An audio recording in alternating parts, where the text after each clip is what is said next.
वर्धमान नामक शहर में एक कुशल व्यापारी रहा करता था। जब उस राज्य के राजा को उसकी कुशलता के बारे में पता चला तो राजा ने उसे अपने राज्य का प्रशासक बना दिया। व्यापारी की कुशलता से आम व्यक्ति से लेकर राजा तक सभी बहुत प्रभावित थे। कुछ समय बाद व्यापारी की लड़की की शादी तय हुई। इस खुशी में व्यापारी ने बहुत बड़े भोज का आयोजन किया। इस भोज समारोह में उसने राजा से लेकर राज्य के सभी लोगों को आमंत्रित किया।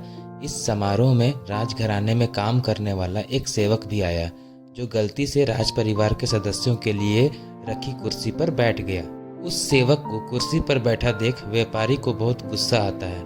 गुस्से में व्यापारी उस सेवक का उपहास कर समारोह से भगा देता है। इससे सेवक को शर्मिंदगी महसूस होती है और वह व्यापारी को सबक सिखाने की ठान लेता है। कुछ दिन बाद जब वह राजा के कमरे की सफाई कर रहा होता है तो उस समय राजा कच्ची नींद में होता है। सेवक मौके का फायदा उठाकर बड़बड़ाना शुरू कर देता है। सेवक बोलता है, व्यापारी की इतनी हिम्मत जो रानी के साथ दुर्व्यवहार करे। यह सुनकर राजा नींद से उठ जाता है और सेवक को कहता है, क्या तुमने कभी व्यापारी को रानी के साथ दुर्व्यवहार करते हुए देखा है?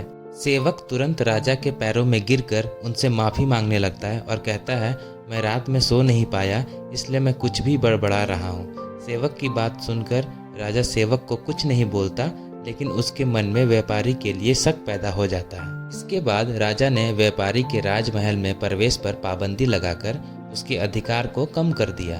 अगले दिन व्यापारी किसी काम से राजमहल में आता है तो उन्हें पहरेदार दरवाजे पर ही रोक देते हैं। पहरेदार का यह व्यवहार देखकर व्यापारी को आश्चर्य होता है।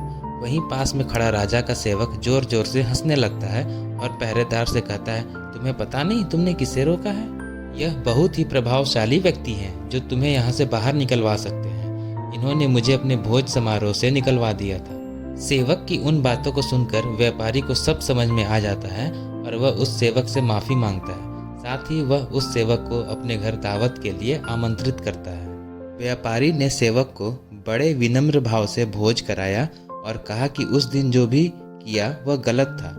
व्यापारी से सम्मान पाकर सेवक खुश होता है और कहता है, आप परेशान ना हो, राजा से खोया हुआ सम्मान आपको जल्दी वापस दिलाऊंगा। उसके अगले दिन राजा जब कच्ची नींद में होता है तो सेवक कमरे की सफाई करते हुए फिर से बड़बड़ाने लगता है और कहता है, हे भगवान, हमारे राजा इतने भूखे होते हैं कि गुसल खाने में स्नान करते हुए खीर खाते रहते हैं।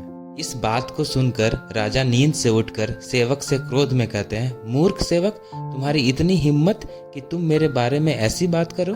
राजा के क्रोध को देखकर सेवक पैर में गिरकर माफ़ी मांगता है और कहता है, महाराज, रात को मैं ठीक तरह से सो नहीं पाया, इसलिए कुछ भी बड़बड़ा रहा हूँ। फिर राजा सोचने लगता है, अगर यह सेवक मेरे बारे में ऐसा बोल सकता है तो उस व्यापारी के बारे में भी झूठ ही बोल रहा होगा। अगले ही दिन राजा ने व्यापारी को महल में बुलाया और उन्हें उनसे छीने हुए सभी अधिकार वापस दे दिए। कहानी से सीख, हमें इस कहानी से यह सीख मिलती है कि किसी को छोटा समझकर उनका मजाक नहीं उड़ाना चाहिए। सभी का सम्मान करना चाहिए। किसी को नीचा दिखाने से एक दिन खुद भी अपमान का सामना करना पड़ता है।